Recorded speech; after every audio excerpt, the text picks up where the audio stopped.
بسم اللہ الرحمن الرحیم وبہ نستعین وصلی اللہ علی نبینا محمد وعلی آلہ وصحبہ اجمعین ومن تبعہم بإحسان الی یوم الدین وبعد۔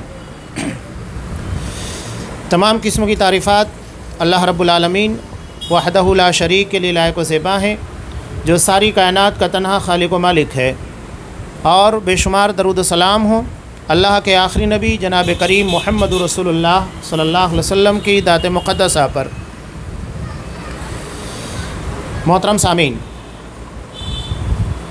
یہ ہمارے لیے بہت خوش نصیبی کی بات ہے کہ آج سے ایک نئی کتاب جو عقیدے کے عناوین کے پر مشتمل ہے، الارشاد الی صحیح الاعتقاد والرد علی اہل الشرک والالحاد، جسے دکتور صالح بن فوزان بن عبداللہ الفوزان حفظہ اللہ نے لکھا ہے، تصنیف کیا ہے، جو کہ ریاض کے معہد العالی میں قضا کی حیثیت سے منتخب ہے۔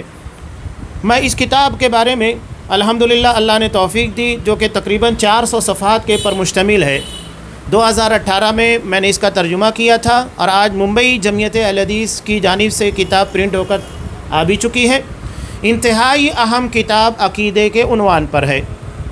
اس کتاب کے آغاز سے پہلے میں چاہتا ہوں کہ صاحب کتاب دکتور صالح بن فوزان بن عبداللہ الفوزان حفظہ اللہ کے بارے میں انتہائی اختصار کے ساتھ ان کی زندگی کے کچھ اہم چیزوں کا تذکرہ کروں۔ ان کا حسب و نسب، ان کی پیدائش سن 1354 ہجری کے اندر ہوئی، اور ان کا مکمل نام ہے صالح بن فوزان بن عبداللہ۔ یہ آل فوزان میں سے ہیں، اور یہ قبیلہ دواسر سے تعلق رکھتے ہیں۔ سن 1354 ہجری کے اندر ان کی پیدائش ہوئی، ولادت ہوئی۔ انہوں نے اپنی ابتدائی تعلیم مسجد کے امام صاحب کے پاس ہی حاصل کی، اور وہاں سے حاصل کرنے کے بعد انہوں نے 1369 ہجری کے اندر ابتدائی تعلیم کے لیے حکومت کی جانب سے جاری مدرسے کے اندر داخلہ لیا، اور وہاں اپنی تعلیم کو مکمل کرنے کے بعد 1371 ہجری میں انہوں نے اپنی تعلیم کو مکمل کیا، اور اس کے بعد بریدہ کے ایک معہد العلمی کے اندر داخلہ لیا سن 1373 ہجری کے اندر۔ پھر وہاں سے انہوں نے فراغت حاصل کی، اور اس کے بعد کلیت الشریعہ جو کہ ریاض کے اندر واقع ہے، وہاں پر انہوں نے داخلہ لیا، یہاں تک کہ 1381 ہجری کے اندر انہوں نے ماجسٹر کی ڈگری حاصل کی۔ یہ سب سے بڑی ڈگری ہوتی ہے اپنے فن کے اندر، دکتورا کے بعد جو ڈگری ہوتی ہے ماجسٹر کی، اس کے بعد دکتورا کی ڈگری ہوتی ہے۔ فقہ کے اندر انہوں نے ماجسٹر کیا، اور اس کے بعد انہوں نے اسی کلیہ سے فقہ کے اندر تخصص بھی کیا۔ اس کے علاوہ ان کے بہت ساری مصروفیات ہیں، بحیثیت مدرس بھی، بحیثیت قاضی بھی، اور اس کے علاوہ اللجنۃ الدائمہ للافتاء والبحوث العلمیہ، یہ اس سے بھی متعلق ہے۔ بہت ساری ذمہ داریاں انہوں نے ادا کی ہیں۔ علاوہ ازیں یہ ریڈیو کے براصل میں جو کتاب آپ کے سامنے ہے، الارشاد الی صحیح الاعتقاد والرد علی اہل الشرک والالحاد، یہ ان کے ریڈیو کے پر توحید سے متعلق، عقیدے سے متعلق جو بیانات تھے، دروس تھے، اسے تحریری شکل دی گئی ہے۔ آگے جیسا کہ اس کتاب کے ابتدا میں انہوں نے تذکرہ کیا ہے، انہوں نے جو تالیفات لکھی ہے تقریباً 19 تالیفات ہیں، اور اپنے باب میں انتہائی اہمیت کی حامل۔ ابھی الحمدللہ ان کی ایک اور شرح، انتہائی اہم شرح السنہ کے پر انہوں نے جو لکھا ہے، اس کا کام بھی جاری ہے، اور انشاءاللہ جلد ہی یہ کتاب بھی ترجمہ ہو کر لوگوں کے فائدے کے لیے پیش کر دی جائے گی۔ یہ ان کا مختصر سا تعارف تھا، اور ابھی بھی یہ اپنے ذمہ داری اور اپنے فریضے کو ادا کر رہے ہیں۔ یہ سعودی عرب کے کبار علماء کے اندر شمار ہوتے ہیں۔ اہم معاملات کے اندر ان کے استدلالات، استنجاد، اور اس کے علاوہ کسی بھی مسئلے کے بارے میں ان کی رائے کو اہمیت دی جاتی ہے۔ کتاب و سنت کے پر انتہائی اعلیٰ درک ہے، مہارت ہے، اللہ نے انہیں فن عطا کیا ہے، چنانچہ آج یہ مرجع الخلائق بنے ہوئے ہیں۔ لوگوں کے لیے بہت سارے مسائل کے اندر ان کے معاملات کے حل کرنے کے لیے، شرعی اصول اور ضابطوں کو بیان کرنے کے لیے۔ اور یہ ہمارے لیے خوش نصیبی ہے کہ آج الحمدللہ ہم انہی کی لکھی بھی ایک اہم کتاب جو کہ عقیدے سے منسلک ہے اس کا آغاز کرنے جا رہے ہیں۔ سب سے پہلے میں جو عقیدے کے متعلق کچھ اہم باتیں آپ لوگوں کے سامنے بیان کرنے جا رہا ہوں۔ اسلامی تعلیمات کے اندر سب سے اہم باب عقیدے کا ہے۔ عقیدے کے بغیر کوئی بھی معاملہ درست و تسلیم کیا ہی نہیں جا سکتا، اور عقیدے کے باب میں یہ تمام لوگوں کا اتفاق ہے کہ یہاں تقلید نہیں چلتی کہ ہمارے باپ دادا کرتے آئے اس لیے ہم بھی کر رہے ہیں، ایسا چلنے والا نہیں ہے۔ اور اس کی دلیل واضح طور پر قرآن مجید کی یہ آیت ہے، سورہ اعراف کی مشہور آیت جو عام طور پر عقیدے کے اور دیگر مسائل کے باب میں بیان کی جاتی ہے۔ اللہ تبارک و تعالیٰ نے ارشاد فرمایا، وَإِذْ أَخَذَ رَبُّكَ مِن بَنِي آدَمَ مِن ظُهُورِهِمْ ذُرِّيَّتَهُمْ وَأَشْهَدَهُمْ عَلَىٰ أَنفُسِهِمْ أَلَسْتُ بِرَبِّكُمْ قَالُوا بَلَىٰ شَهِدْنَا أَن تَقُولُوا يَوْمَ الْقِيَامَةِ إِنَّا كُنَّا عَنْ هَٰذَا غَافِلِينَ أَوْ تَقُولُوا إِنَّمَا أَشْرَكَ آبَاؤُنَا مِن قَبْلُ وَكُنَّا ذُرِّيَّةً مِّن بَعْدِهِمْ أَفَتُهْلِكُنَا بِمَا فَعَلَ الْمُبْطِلُونَ۔ یہ سورہ اعراف کی آیت نمبر 172 اور 173 ہے۔ اللہ فرماتا ہے کہ اے نبی، لوگوں کو یاد دلاؤ وہ وقت جب کہ تمہارے رب نے بنی آدم کی پشتوں سے ان کی نسل کو نکالا تھا۔ یہ عالم ارواح کا تذکرہ ہے۔ عالم 5 طرح کے ہیں۔ سب سے پہلا عالم ارواح کا ہے، جہاں تمام انسانوں کو روح کی شکل میں رکھا گیا ہے۔ دنیا میں آنے سے پہلے ہم بھی روح کی شکل میں تھے، عالم ارواح میں تھے۔ اس کے بعد جو دوسرا مرحلہ آتا ہے وہ عالم مادر کا ہوتا ہے، جب ایک بچہ اپنے ماں کے پیٹ میں 9 مہینے کے قریب رہتا ہے۔ اور اس کے بعد تیسرا جہان ہے جسے ہم عالم حیات یا عالم دنیا کہتے ہیں۔ اس کے بعد چوتھا ہے عالم برزخ، مرنے کے بعد سے قیامت تک کا مرحلہ۔ اور اس کے بعد 5واں ہے عالم آخرت یا عالم قیامت۔ اس کے بعد کوئی جہان نہیں ہے۔ تو یہاں جو تذکرہ ہے یہ عالم ارواح کا ہے۔ اللہ نے تمام بنی آدم کو پشتوں سے نکال کر ان لوگوں سے سوال کیا گواہ بناتے ہوئے کہ کیا میں تمہارا رب نہیں ہوں؟ اللہ نے یہاں پر یہ سوال نہیں کیا الست بالہکم کہ کیا میں تمہارا معبود نہیں ہوں۔ اللہ نے ربوبیت کا تذکرہ کیا، اس لیے کہ ربوبیت ایک ایسی چیز ہے جو سب جگہ نظر آتی ہے۔ تربیت ہو رہی ہے، سورج کو نکالنا، اسے غروب کرنا، ستاروں کو نکالنا، دن و رات کو لانا۔ انسان اپنی زندگی کے اندر دیکھ رہا ہے کہ بہت سارے روزانہ پیدا ہوتے ہیں، مرتے ہیں۔ انسان پروان چڑھتے جا رہا ہے، اس کی عمر بڑھتی جا رہی ہے، درخت بڑھ رہے ہیں، بہت ساری چیزیں، بارش ہونا، گرمی آنا، پھر اس کے بعد سردیاں ہیں۔ یہ سب کے سب بغیر تربیت کے، بغیر رب کے نہیں ہو سکتا۔ اسی لیے اللہ نے ربوبیت جو سب سے پہلے انسان کی نظر میں آتی ہے اس کا سوال کیا، اور رب جو ہوگا وہی الہ ہوگا، وہی معبود ہوگا۔ چنانچہ اللہ نے یہاں پر سوال کیا کیا میں تمہارا رب نہیں ہوں؟ تو تمام لوگوں نے کہا کیوں نہیں، تو ہی ہمارا رب ہے، ہم اس پر گواہی دیتے ہیں۔ اللہ نے ایسا کیوں کیا؟ اللہ اس کے بارے میں بیان فرما رہا ہے، یہ ہم نے اس لیے کیا کہ کہیں تم قیامت کے روز یہ نہ کہہ دو کہ ہم تو اس سے بے خبر تھے۔ یعنی کوئی یہ کہے کہ مجھے عقیدے کے بارے میں علم نہیں تھا، میں اللہ کی توحید کو نہیں جانتا تھا، مجھے کسی نے بتایا نہیں، یہ عذر چلنے والا نہیں ہے۔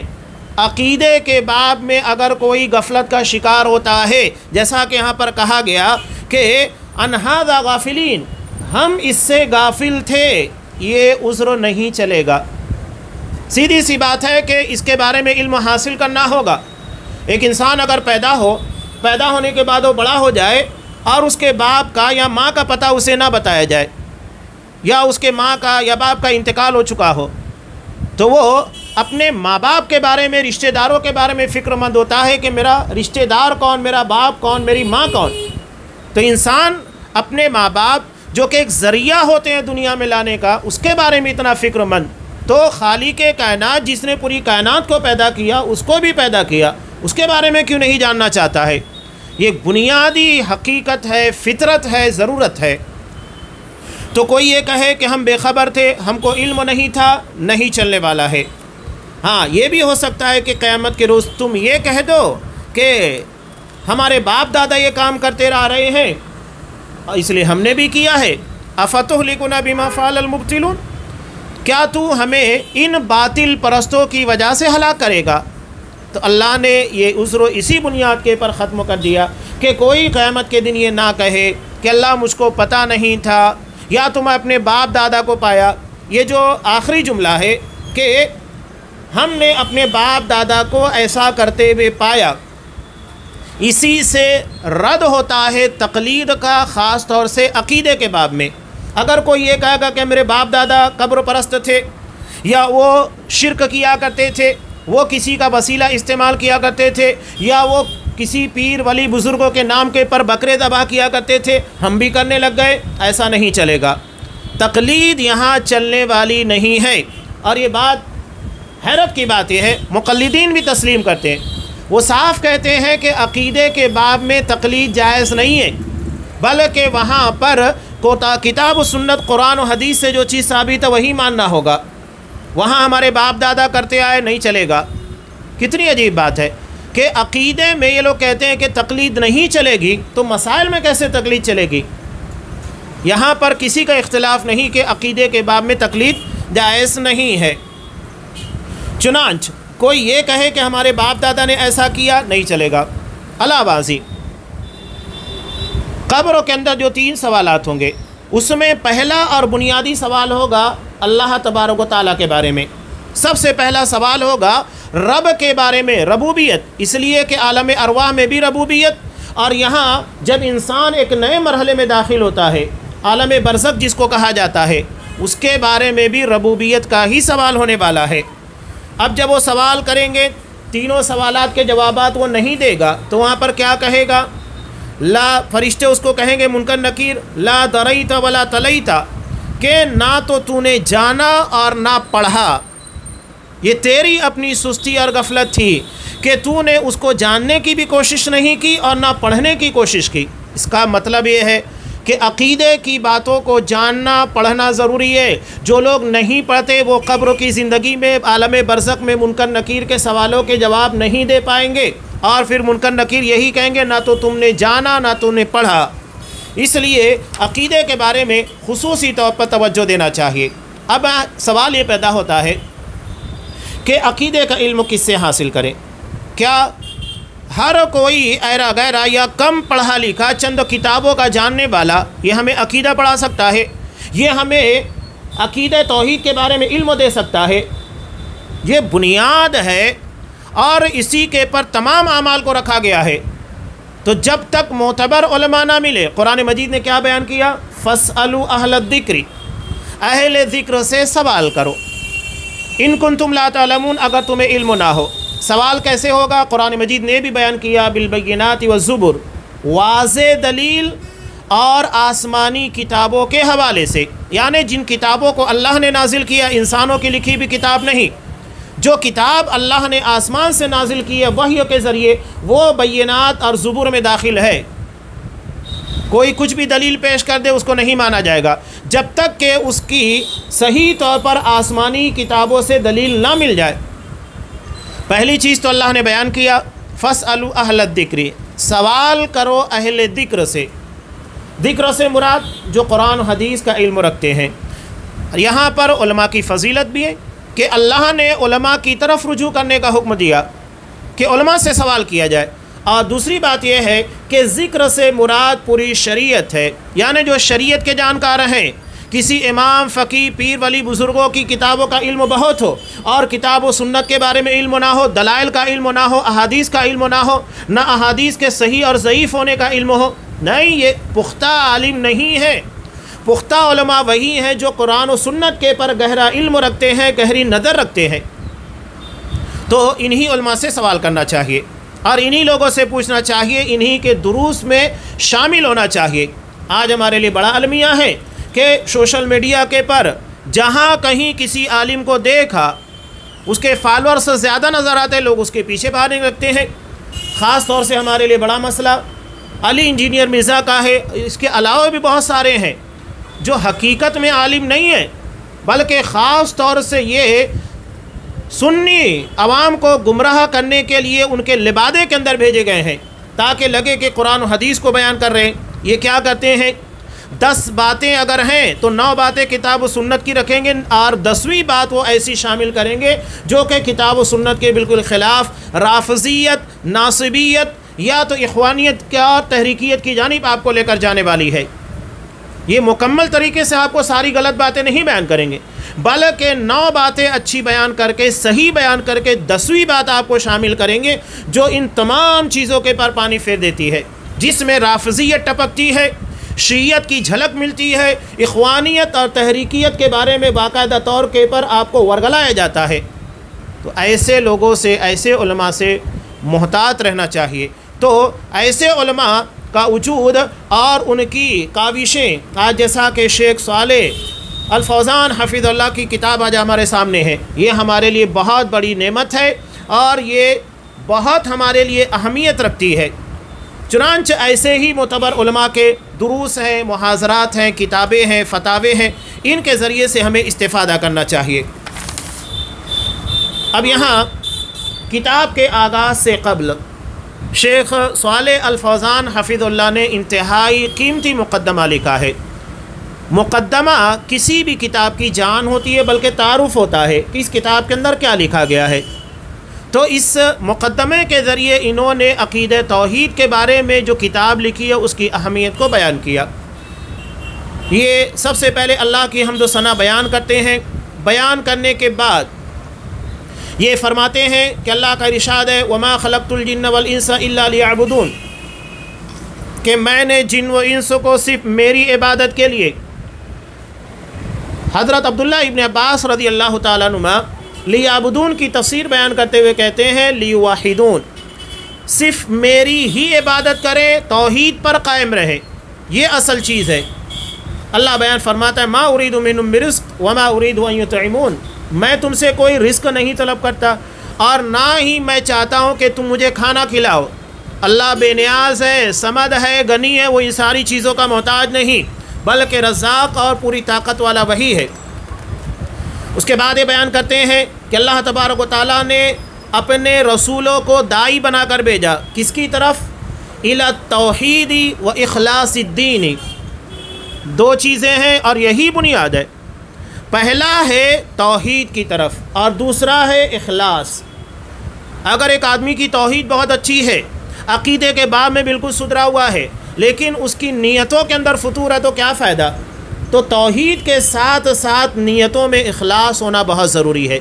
اللہ سے ہمیشہ دعا مانگنی چاہیے کہ اللہ ہمیں عقیدہ توحید کے ساتھ ساتھ اخلاص نیت کی برکت سے مالا مال کر، اس لیے کہ دونوں چیزیں بنیاد بنتی ہے۔ اس کے بعد یہ بیان کرتے ہیں قرآن مجید کی آیت وَمَا أَرْسَلْنَا مِن قَبْلِكَ مِن رَّسُولٍ إِلَّا نُوحِي إِلَيْهِ أَنَّهُ لَا إِلَٰهَ إِلَّا أَنَا فَاعْبُدُونِ، کہ ہم نے آپ سے پہلے جتنے رسولوں کو بھیجا ہے یہی وہی ان لوگوں کی جانب کی ہے کہ میرے علاوہ کوئی معبود نہیں، میری ہی عبادت کرو۔ یہ اصل مدعا ہے تمام رسولوں کی بعثت کا کہ صرف اللہ تبارک و تعالیٰ کی عبادت کی جائے۔ اس کے بعد یہ بیان کرتے ہیں کہ صحیح عقیدہ کی وضاحت اور اس کی طرف دعوت دینا سب سے اہم اور مؤکد فریضہ ہے۔ تبھی تو اللہ نے تمام رسولوں کے بارے میں کہا کہ میں نے اس لیے بھیجا کہ وہ صرف اس بات کی جانب دعوت دے کہ اللہ کے علاوہ کوئی معبود نہیں، اللہ ہی کی عبادت کی جائے۔ یہ بیان فرماتے ہیں اس لیے کہ یہی وہ بنیاد ہے جس پر اعمال کے صحیح ہونے اور قبول ہونے کی عمارت کھڑی ہے۔ 2 چیزیں، اعمال کا صحیح ہونا اور دوسرے قبول ہونا۔ عمل صحیح ہو یہ بنیادی چیز ہے اور قبول ہونا یہ بھی بنیادی شرط ہے، ورنہ عمل اگر صحیح ہو اور قبول نہ ہو تو کیا فائدہ؟ تو دونوں چیزیں بہت اہم ہیں اور یہ دونوں کے دونوں عقیدہ توحید کے پر ہی ٹکی ہوئی ہیں۔ اب عقیدے کے منافی یا اس میں کمی کرنے والی کوئی بھی چیز ہو ان کی اصلاح کرنا یہ انبیاء علیہم السلام کا فریضہ ہے اور ان کے سچے پیروکار سب سے پہلے اسی چیز کا اہتمام کرتے ہیں۔ چنانچہ قرآن مجید کے اندر آپ دیکھیے اکثر و بیشتر آیات آپ کو توحید سے متعلق ہی ملنے والی ہے، اور آپ صلی اللہ علیہ وسلم اس کا بڑا اہتمام کیا کرتے تھے۔ چنانچہ آپ دیکھیے کہ نبی کریم صلی اللہ علیہ وسلم 13 سال تک مکہ کی زندگی میں عقیدے پر ہی دعوت دیتے رہے، اسی بنیاد کے پر آپ کا مشرکین مکہ کا اختلاف تھا 13 سال، جبکہ آپ کا جو بقیہ 10 سالہ دور تھا اس میں احکامات نازل ہوئے۔ جب تک توحید مضبوط نہیں ہو گئی معاملات نہیں سدھرے۔ یہاں ضمن میں ایک بات بیان کرتا چلوں، لوگ کہتے ہیں کہ عقیدہ چھوڑ دو، سب متفق ہو جاؤ، سب متحد ہو جاؤ۔ جب تک عقیدہ صحیح نہیں ہوگا ہمارے درمیان اتفاق پیدا نہیں ہو سکتا۔ عقیدہ بنیاد ہے۔ شیخ محمد بن عبد الوہاب رحمہ اللہ کو دیکھیے، عرب کے علاقے جب اس کی تاریخ کے بارے میں آپ دیکھیں گے، سعودی عرب کا خاص طور سے اس کی تاریخ جب آپ پڑھیں گے تو حیران رہیں گے کہ شیخ محمد بن عبد الوہاب رحمہ اللہ کی دعوت سے پہلے لوگ شرک میں، بدعات میں، خرافات میں ڈوبے ہوئے تھے۔ بہت کم لوگ تھے جو حقیقت میں کتاب و سنت کے پر قائم و دائم تھے اور سلف صالحین کے منہج کو پکڑے ہوئے تھے، ان میں شرک و بدعات نہیں تھا۔ انہوں نے سارے لوگوں کو ایک جٹ کرنے کی کوشش نہیں کی، انہوں نے کوشش کی لوگوں کے عقیدے کی اصلاح کی۔ چنانچہ آل سعود سے ملنے کے بعد جنہوں نے اس دعوت کو مزید پختہ انداز میں پیش کیا، کتابیں لکھی، اور آج اس کا نتیجہ ہے کہ انہوں نے لوگوں کے عقیدے کو صحیح کیا۔ عقیدے کے صحیح ہونے کے ساتھ ساتھ لوگوں کے معاملات، لوگوں کے درمیان کے اختلافات، تنازعات ختم ہونے لگ گئے۔ اور آج ہم دیکھتے ہیں کہ گرچہ سعودی عرب کے اندر بہت سارے قبائل ہیں اور بہت ساری برادریاں ہم کو ملتی ہے، لیکن اتنی بکھری ہوئی سلطنت کو انہوں نے صرف عقیدہ توحید کی بنیاد کے پر اور اس کے صحیح کرنے کی بنیاد کے پر یکجٹ کر دیا، اور آج ایک بہت بڑی مملکت، اسٹیٹ جو خالص کتاب و سنت اور توحید کی بنیاد کے پر پنپ رہی ہے۔ انہوں نے آج جو کوششیں کی جاتی ہے وہ نہیں کی، انہوں نے کوشش کی عقیدے کے پر، اور اس کی برکت آج ہمیں نظر آتی ہے۔ لوگ کہتے ہیں کہ جڑ کے پر کوشش ہی نہ کی جائے، پتوں کے پر کوشش کی جائے تو کیا ہوگا؟ پتوں کو کتنا بھی آپ پانی دیتے رہیں وہ سرسبز و شاداب نہیں رہ سکتے، کچھ لمحوں کے لیے، کچھ مدت کے لیے، لیکن اگر جڑوں میں پانی دیا جائے تو اس کے اثرات پورے درختوں کے پر پڑنے والے ہیں۔ تو عقیدہ دراصل جڑ ہے، بنیاد ہے۔ اگر یہاں پر محنت کی گئی تو نتیجہ یہ ہوگا کہ پورا درخت سرسبز و شاداب ہوگا، یعنی پوری امت مسلمہ ایک جگہ کے پر، ایک مشن کے لیے، ایک مقصد کے لیے جمع ہوگی۔ یہ بنیاد ہے۔ چنانچہ آپ دیکھیے کہ جب اللہ نے محمد رسول اللہ صلی اللہ علیہ وسلم کو مکہ کے پر فتح عطا کی تو آپ نے کیا کیا؟ سب سے پہلے بتوں کو توڑا اور انہیں ختم کرنا شروع کیا، اس لیے کہ یہ توحید کے بالکل منافی عمل تھا۔ جب یہ ختم ہو گیا مکہ ان تمام چیزوں سے پاک و صاف ہو گیا۔ چنانچہ یہ کہتے ہیں کہ اس کے پر سب سے زیادہ اور خصوصی توجہ ہونا چاہیے۔ اس کے بعد یہ بیان کرتے ہیں کہ میری خواہش ہے کہ اس بابرکت عمل میں، یعنی عقیدے کے باب میں، توحید کے باب میں میرا بھی کچھ حصہ شامل ہو۔ اسی بنیاد کے پر میں نے اس کتاب کو تالیف کیا، جو حقیقت میں ریاض سے شائع ہونے والے، جو سعودی عرب کا ریڈیو اذاعۃ القرآن الکریم، اس سے نشر کیے جانے والے دروس تھے، جو انہوں نے کتابی شکلوں کے اندر پیش کیا ہے۔ یہ کہتے ہیں کہ حقیقت میں میری نیت نہیں تھی کہ کتاب کی شکل میں اس کو لکھوں، لیکن اللہ نے تقدیر کے اندر لکھا تھا، چنانچہ یہ چیز تقدیر کے مطابق تالیف کا ذریعہ بن گئی۔ یہ کہتے ہیں کہ میں نے اپنی اس کتاب میں الارشاد الی صحیح الاعتقاد، اس کتاب میں کچھ نیا نہیں پیش کیا ہے، بس باتوں کو بہتر انداز میں پیش کرنے کی کوشش کی ہے۔ یہ کوئی نئی بات، نیا عقیدہ، نئی چیزوں کو لا کر نہیں پیش کیا، بلکہ وہی علماء اور دعات اور ان کی کتابیں جو کہ نبی کریم صلی اللہ علیہ وسلم کے بعد سے چلی آ رہی ہیں، انہی کتابوں سے ان تعلیمات کو اور ان ساری چیزوں کو اخذ کیا ہے۔ جیسا کہ شیخ الاسلام ابن تیمیہ رحمہ اللہ، ان کے شاگرد ابن قیم ہیں، حافظ ابن کثیر رحمہ اللہ ہے، اور شیخ الاسلام محمد بن عبد الوہاب، اور ان کے شاگرد جو اصلاحی دعوت کے ذمہ دار ہیں، ائمہ ہیں، ان کی کتابوں سے خاص طور سے وہ کہتے ہیں کہ میں نے فتح المجید، جو کہ شیخ محمد بن عبد الوہاب رحمہ اللہ کی لکھی ہوئی کتاب ہے عقیدے کے باب میں، اس سے میں نے بہت زیادہ استفادہ کیا ہے۔ یہ کہتے ہیں میں اس بات کا دعویٰ نہیں کرتا کہ کچھ نیا لے کر آیا ہوں، بلا شبہ میں امید کرتا ہوں کہ بعض معلومات کو پیش کروں اور اسے لوگوں میں پیش آنے والی باتوں سے جس طرح مناسب ہو مربوط کرنے کی کوشش کروں۔ تو بات سمجھنے کی ہے، کچھ نیا پن، نئی باتیں، نئے نکات نہیں، بلکہ اچھے انداز میں لوگوں کے پیش آنے والے مسائل کو مربوط طریقے سے پیش کرنے کی انہوں نے کوشش کی ہے۔ آگے یہ جو بات بیان کر رہے ہیں بہت زیادہ اہمیت کی حامل ہے۔ یہ کیا کہہ رہے ہیں کہ میں امید کرتا ہوں اس میں خیر ہوگا، نیز دعوت اللہ کے میدان میں ایک حصہ ہوگا گرچہ وہ تھوڑا ہی کیوں نہ ہو۔ حالانکہ بہت بڑا کام کرنے کے بعد یہ کہہ رہے ہیں کہ میں تھوڑا سا حصہ چاہتا ہوں۔ یہی مخلصین کی علامت ہوتی ہے، بہت کچھ کرنے کے بعد بہت مختصر سمجھتے ہیں کہ میں نے بہت تھوڑا کام کیا ہے۔ حضرت عمر فاروق رضی اللہ تعالیٰ عنہ کا جملہ یاد آتا ہے، وہ کہتے ہیں حالانکہ انہیں دنیا میں جنتی ہونے کی پتہ نہیں کتنی مرتبہ بشارت دی گئی، اس کے باوجود وہ کہتے ہیں کہ آخرت میں اللہ میرے نیکیوں کو قبول کر لے اور اس بنیاد پر مجھے صرف جہنم سے نجات دے، یہ میرے لیے سب سے بڑی کامیابی ہوگی۔ جبکہ عشرہ مبشرہ میں سے ہیں، امت میں ابو بکر صدیق رضی اللہ تعالیٰ عنہ کے بعد انہی کا مقام ہے جن کے چاہت اور جن کی طلب کے پر قرآن مجید کے احکامات نازل ہوا کرتے تھے، اس کے باوجود یہ نہیں کہتے ہیں، بلکہ کہتے ہیں کہ اللہ میری نیکیوں کو قبول کر کے صرف جہنم سے نجات دے، میرے لیے بہت بڑی کامیابی ہوگی۔ یہ مخلصین کا طریقہ کار رہا ہے، یہ اپنی نیکیوں سے کبھی دھوکہ نہیں کھاتے، اور جو مخلصین نہیں ہوتے ہیں انہیں اپنی معمولی سی نیکیاں بھی دھوکے میں ڈال دیتی ہے، اور وہ سمجھتے ہیں کہ ہم بہت بڑا کارنامہ انجام دے رہے ہیں، دوسروں کو حقیر سمجھنے لگ جاتے ہیں۔ اگر نماز پڑھ رہے ہیں تو نماز نہ پڑھنے والے ان لوگوں کے نزدیک حقیر ہوتے ہیں، اگر یہ تھوڑا سا صدقہ کر دیتے ہیں تو جو لوگ نہیں دیتے ان پر تنقیدیں شروع کر دیں گے، وہ تو کچھ دیتا ہی نہیں ہے، اللہ نے اس کو اتنا مال عطا کیا دیتا ہی نہیں ہے۔ تو یہ بہت بڑا المیہ ہے۔ تھوڑی سی نیکی کرنے کے بعد شیطان انہیں غرور میں دھوکے میں ڈال دیتا ہے، اور اس کا نتیجہ بہت بھیانک نکلتا ہے کہ ان ساری چیزوں کی بنیاد پر جو نیکیاں ہیں وہ بھی ضائع ہو جاتی ہیں، ختم ہو جاتی ہیں۔ آگے یہ کہتے ہیں کہ ایسے وقت میں جب کہ صحیح دعوت کے راستے کم دکھائی پڑتے ہیں، اور حقیقی بات ہے جو صحیح طریقے سے دعوت کا طریقہ ہے جو آپ صلی اللہ علیہ وسلم نے اختیار کیا، جو قرآن مجید نے حکم دیا، ادعو الی سبیل ربک بالحکمہ والموعظۃ الحسنہ وجادلہم باللتی ہی احسن، کون ہے جو اس کے مطابق عمل کرنے والا؟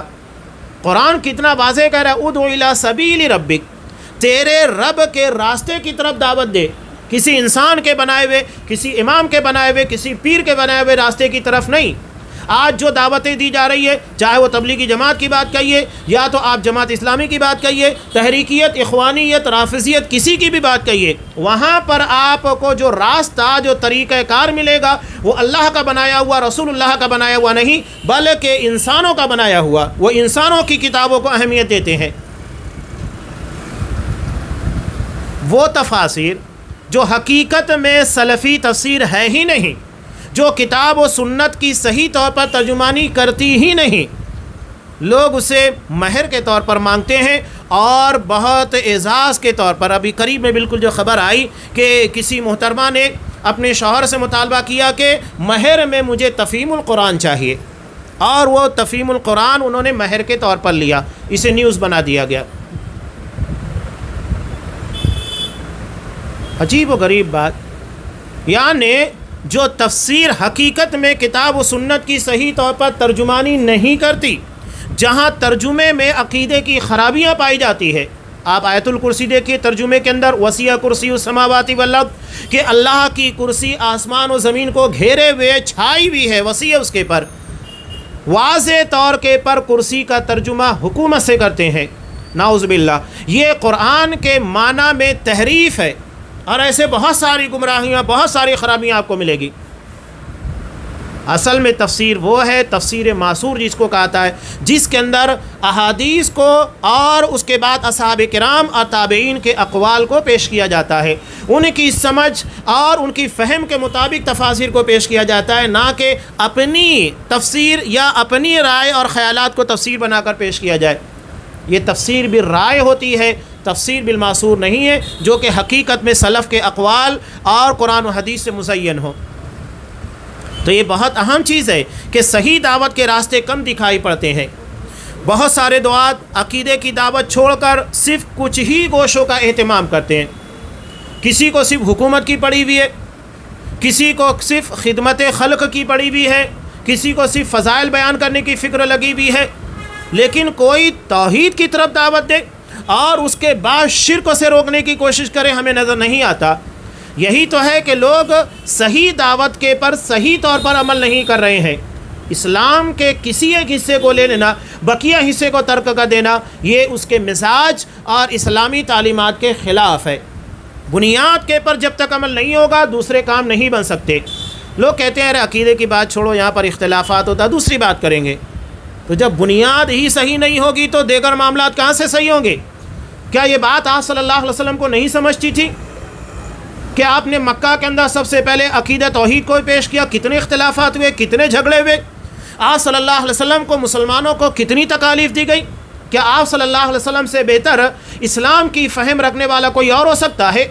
لوگ کہتے ہیں نہیں عقیدے کو مت بیان کرو ورنہ اس کی بنیاد پر اختلافات ہوں گے اور بہت سارے تنازعات ہوں گے، دوسری چیزیں بیان کرو۔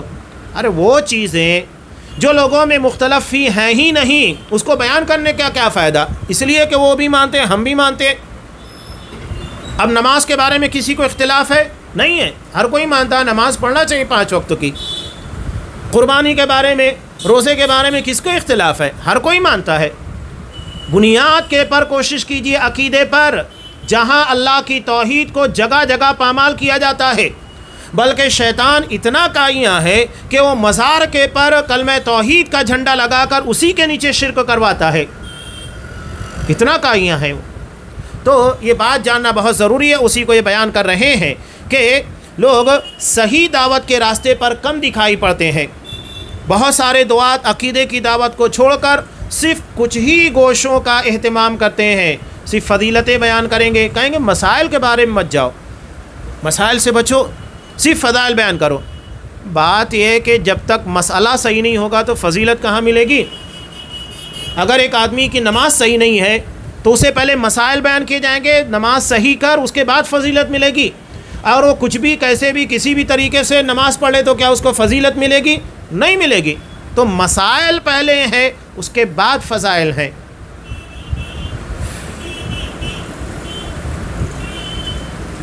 آگے یہ بیان کرتے ہیں جن کے اہتمام کا عقیدے کی اصلاح کیے بغیر کوئی فائدہ نہیں ہے۔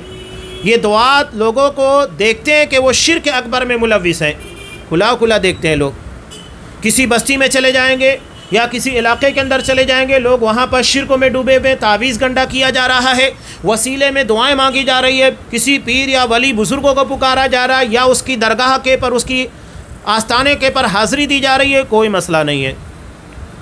تو یہ لوگ دیکھتے ہیں کہ شرک اکبر میں لوگ ڈوبے ہوئے ہیں، اس کے بعد بھی ان کو منع نہیں کرتے، جیسا کہ قبروں اور مزاروں کے ارد گرد کیا جاتا ہے، بدعات و خرافات میں ڈوبے ہوئے ہیں، اس کے باوجود عقیدے کی اصلاح کا اہتمام نہیں کرتے۔ گمراہ دعات کو دیکھا جاتا ہے کہ وہ بہت ساری جاہل عوام کو بہکا رہے ہیں اور انہیں گمراہی و ہلاکت کے گڑھے کی طرف کھینچ رہے ہیں کہ نہیں، ان سارے مسائل میں نہیں پڑھنا چاہیے ورنہ اختلافات ہوں گے اور تنازعات ہوں گے، لہذا ہمیں شرک سے، بدعات سے، قبر پرستی سے، مزار پرستی سے لوگوں کو نہیں روکنا چاہیے۔ یہ گمراہ دعات ہیں، لوگوں کو گمراہ کر رہے ہیں اور ہلاکت کی طرف لے کر جا رہے ہیں۔ انہیں اپنا غلام بنا کر ان کی عقل و اموال سے کھیلتے ہیں، عقل سے بھی کھیلتے ہیں، مال سے بھی، دونوں چیزوں سے۔ عقل سے کیسے؟ یہ اتنی جاہل عوام ہے، کسی پیر یا ولی یا بابا کے بارے میں اگر عقیدہ بنا لیا، ہمارے یہاں بعض لوگ تو اتنے بیوقوف ہیں، کہتے ہیں فلاں ڈاکٹر کی ہی دوا مجھ کو لگتی ہے، یہ بھی بیوقوفی ہے، بدعقیدگی ہے کہ فلاں ڈاکٹر دوا دے گا ہی تو میں شفا یاب ہوں گا اور اس بیماری سے مجھے نجات ملے گی۔ غلط ہے، حقیقت میں شفا دینے والا اللہ ہے، ڈاکٹر ذریعہ ہوتا ہے۔ اگر کوئی یہ سمجھے کہ اس ڈاکٹر کی دوا سے شفا ملتی ہے، غلط ہے، گمراہی ہے، بلکہ یہ کہ اللہ اس ڈاکٹر کی دوا کے ذریعے مجھے شفا دیتا ہے، حقیقت میں شافی اللہ ہے، شفا دینے والا اللہ ہے، یہ صحیح ہے۔ لوگ یہاں بھی بدعقیدگی کا شکار ہو جاتے ہیں۔ تو یہ مال اور عقل دونوں سے کھیلتے ہیں، مال ناجائز طریقے سے لیتے ہیں، تعویذ گنڈا کر کے دیں گے، غیر شرعی طریقے سے رقیہ کرتے ہیں، اور اس کا نتیجہ کیا ہے؟ مجھے حیرت ہوتی ہے، اب اس میں کچھ ایسے افراد شامل ہو جاتے ہیں جو علماء نہیں ہیں، جسے آج کی زبان میں اور آج کے دور میں بردر کہا جاتا ہے۔ یہ کہتے ہیں نہیں، میں کسی پروگرام کا 1 روپیہ خرچ نہیں لیتا، ہدیہ نہیں لیتا۔ ٹھیک ہے، بہت اچھی بات ہے، اللہ نے آپ کو دیا، ٹھیک ہے۔ یہ کیا کرتے ہیں؟ ان کے پاس اگر کوئی کہے کہ میری بیوی کے پر ایسے اثر ہو گیا، میرے پر ایسا کچھ اثر ہے، ٹھیک ہے، 40,000 لگے گا، 50,000 لگے گا۔ یہ کیا ہے؟ یعنی ایک جگہ سے آپ نہیں لیتے اور اس سے 10 گنا کہیں زیادہ۔ یہ حقیقی واقعات ہے جو میں اشارے کی زبان میں بیان کر رہا ہوں، اورنگ آباد کے حقیقی واقعات کو بیان کر رہا ہوں، اور یہ آج سے تقریباً 5-6 سال پرانی بات کہ معمولی سا مسئلہ کچھ نہیں ہے، وہ سائیکالوجی اعتبار سے آپ کو اتنا گرا دیتے ہیں، ڈرا دیتے ہیں کہ لگتا ہے کہ مجھے شیطان پریشان کر رہا ہے، میرے گھر میں جن ہے۔ ارے کون سا گھر ہے جہاں پر جنات نہ ہو، شیطان نہ ہو؟ ہر گھر میں رہتے ہیں۔ آپ جب اپنے گھر میں قضاء حاجت کے لیے جاتے ہیں تو کیا دعا پڑھتے ہیں؟ اللہم انی اعوذ بک من الخبث والخبائث، کہ اللہ میں تیری پناہ چاہتا ہوں ناپاک جن اور ناپاک جنیوں سے۔ جب وہ ہیں تبھی تو آپ پناہ طلب کر رہے ہیں نا، اگر وہ نہیں ہوتے تو کیوں یہ دعا آپ کو سکھائی جاتی؟ اور ہر کسی کے ساتھ ایک شیطان لگا ہوا ہے جو اسے برائی کی طرف دعوت دیتا ہے، وسوسہ ڈالتا ہے، ہر کسی کے ساتھ لگا ہوا ہے۔ تو یہ کہنا کہ نہیں یہاں شیطان ہے، تم کو لگا ہوا ہے، جن ہے تمہارے گھر میں، اور حیرت کی بات یہ ہے کہ ڈائریکٹ کہتے تو تمہارے گھر میں 10 جن ہے، 5 جن ہے، 15 جن ہے۔ یہ تو ہم بھی کہہ سکتے ہیں کہ تمہارے یہاں 20 جن ہے، کون سوال کرنے آ رہا ہے؟ دلیل کون پوچھتا ہے؟ کوئی دیکھا ہے جنات کو جو بولے گا؟ بس لوگوں کو ذہنی طور پر اپاہج بنا دیتے ہیں، اور اس کے بعد ان کی جیب کو خالی کرنا بہت آسان ہوتا ہے۔ یہ ہے عقل اور مال سے کھیلنا۔ شیخ نے اسی کو اشارے اور کنائے کی زبان کے اندر بیان کیا ہے۔ باطل اور علم اس بزرگی کے نام پر ان کے سردار بنے بیٹھے ہیں، بہت ماہر جھاڑ پھونک کرنے والے ہیں، فوراً شیطان کو حاضر کر دیتے ہیں۔ یہاں پر ایک بات میں بیان کروں، کچھ لوگ کہتے ہیں کہ اگر کسی کو شیطان کا اثر ہے لیکن اس کے پر شیطان حاضر نہیں ہوتا، جن حاضر ہی نہیں ہوتا کتنا بھی پڑھو، لیکن ایک آدمی آتا ہے جس کے بارے میں کہا جاتا ہے کہ بہت بھاری جھاڑ پھونک کرنے والا ہے، بہت بڑا بابا ہے، وہ آتے ساتھ حاضر کر دیتا ہے۔ ایسا ہوتا کیوں ہے؟ جبکہ اس کے بارے میں لوگ کہتے ہیں کہ وہ سفلی علم، یعنی وہ علم جو قرآن و حدیث کا نہیں بلکہ کتاب و سنت کے واضح خلاف علم ہے، اس کو حاصل کرتا ہے۔ ایسے لوگ جو کتاب و سنت کے خلاف کام کرنے والے ہیں، شیاطین ان کی مدد کرتے ہیں، اور شیطان ان لوگوں کے ساتھ ہوتا ہے، اور لوگوں کے عقیدے کو بگاڑنے کے لیے وہ فوری طور پر حاضر ہوتا ہے۔ ان کا اپنا ساتھ میں رہنے والا جو قرین ہوتا ہے، جو جن ہوتا ہے، وہی حاضر ہوتا ہے، کوئی دوسرا حاضر نہیں ہوتا۔ لوگ سمجھتے ہیں کہ پھٹ سے حاضر کر دیا اور اس کے بعد چھڑا بھی دیا۔ اب لوگوں کا عقیدہ اس کے پر آتا ہے، اللہ کی شریعت پر نہیں۔ جبکہ اگر ہم قل اعوذ برب الفلق، قل اعوذ برب الناس یا دعاؤں کے پڑھنے کے بعد اپنے آپ کو سکون کے ساتھ اور اطمینان کے ساتھ محسوس کرتے ہیں تو ہمیں عقیدے کی بنیاد پر برکت حاصل ہوتی ہے کہ اللہ کے کلام کے ذریعے شفا ملی ہے، نہ کہ کسی اور بابا یا پیر ولی کے ذریعے سے۔ تو یہی ہے، یہ بیان کر رہے ہیں کہ ان کے سردار بنے بیٹھے ہیں۔ بڑے افسوس کے ساتھ کہنا پڑتا ہے کہ آج بہت سارے دعات عقیدہ اور اس کی اصلاح کی طرف دھیان نہیں دیتے، جبکہ یہ جھاڑ پھونک کے نام پر، رقیہ کے نام کے پر جو غیر شرعی ہوتا ہے، اس کے ذریعے لوگوں کے عقیدے کو خراب کرتے ہیں۔ اور ان میں سے بعض تو کبھی کبھی یہ کہتے ہیں کہ لوگوں کو ان کے عقائد پر رہنے دو اور ان سے چھیڑ چھاڑ نہ کرو، جو کرنا ہے کرنے دو۔ کتنی عجیب و غریب بات ہے۔ اتفاق کے ساتھ رہو، فرقہ بندی اختیار نہ کرو، بلکہ فرقہ بندی کتاب و سنت سے ہٹنے کا نام عقیدے کی خرابی کا نام ہے۔ تو یہ انہوں نے بیان کیا، یہ ابتدائی باتیں تھیں، اور اخیر میں کہتے ہیں کہ اس طرح کی جو بھی باتیں بیان کی جاتی ہیں یہ جب شریعت کے خلاف ہے۔ قرآن صاف کہتا ہے فَإِن تَنَازَعْتُمْ فِي شَيْءٍ، تمہارا اختلاف کسی بھی چیز میں ہو، چاہے وہ عقیدے میں ہو، مسائل میں ہو، یا کسی بھی چیز کے اندر، تو تمہیں کیا کرنا ہے؟ فَرُدُّوهُ إِلَى اللَّهِ وَالرَّسُولِ، اللہ اور اس کے رسول کی طرف تمہیں اس کو لوٹانا ہے، اگر اللہ اور آخرت کے دن پر تمہارا ایمان ہے۔ اور اللہ نے بیان بھی کیا کہ وَاعْتَصِمُوا بِحَبْلِ اللَّهِ جَمِيعًا وَلَا تَفَرَّقُوا، سب مل کر اللہ کی رسی کو مضبوطی سے تھام لو، اور فرقہ بندی نہ اختیار کرو۔ فرقہ کہتے ہی ہیں اصل سے جدا ہونے والے کو، یعنی کتاب و سنت سے کٹ جانے والے کو، جبکہ قرآن ہمیں اس سے منع کر رہا ہے۔ یہ مقدمے کی بات تھی جو صاحب کتاب نے لکھی ہے۔ اس کے بعد سے انشاءاللہ تمہید اور اس سے متعلق بہت ساری اہم باتیں ہوں گی جو تفصیل کے ساتھ آپ کے سامنے بیان کی جائے گی۔ یہ عقیدے کی اہمیت سے متعلق چند گزارشات تھی، اور صاحب کتاب شیخ صالح الفوزان حفظ اللہ کے متعلق کچھ باتیں میں نے آپ کے سامنے رکھی۔ اللہ تبارک و تعالی ہمارے عقیدے کو کتاب و سنت کے مطابق بنائے۔ جیسی اہمیت اس کو قرآن نے، حدیث نے دی اور انبیاء نے دی، ویسی اہمیت ہم کو سمجھنے اور اس کو اسی طرح کی اہمیت دینے کی توفیق عنایت فرمائے۔ عقیدے کی اصلاح کرے، شرک و بدعت، خرافات، ان ساری چیزوں سے ہمیں محفوظ رکھے۔ آمین۔ وآخر دعوانا ان الحمد للہ رب العالمین۔